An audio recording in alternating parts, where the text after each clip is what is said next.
За сайн байцгаана уу найзуудаа, та бүхэндээ энэ сайхан гайхалтай өдрийн мэндийг одоо хүргье. Тэгээд дөнгөж сая дүүргийн хялбар ажиллагааны шүүхээс тийм ээ шүүх хурданд ороод гарч ирлээ. Тэгээд миний үйлчлүүлэгчийг цагдаа орох тосон зэргийг харгамж аавна гинэ. За тэгээ хууль заасан үндслэл алгаа гэсэн чинь шүүх миний хүсэлтийг хүлээн авч үндслэлгүй байна гэд.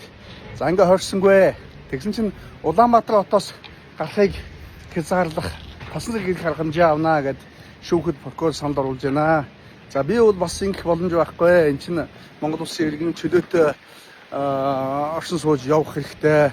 За ар гэрийн хувьд бол бас хөдөө орон нутг руу явах зайлшгүй шалтгаан байна гэсэн одоо үндслэлийг хэллээ. Тэгээд шүүхээс миний хэлсэн үндслэлийг үндсэлтэй байна гэж үзэж за тэгээд тосон зэргийг харгамжааг авсангүй. Тэгээд эндээс юу хэлэх гэсэн бэ гэхээр нэгдүгээр прокуроруудад тийм ээ тосон зэргийг харгамжаа авах заавал одоо үндслээ зүйтэй бас гаргаж ямаар байна. Яагаад гэвэл хүний ирэхэд халдж байгаа учраас бас ноцтой шүү дээ. Нөгөө талаасаа шүүх бол бас мундаг байна. Өмгөөлөгчийн гаргасан одоо үндслэлийг хүлээн авч одоо бас хуулийн дагуу шийдэж яах гэдэг бол бас гайхалтай гэж хэлмээр байна да. Тэгээд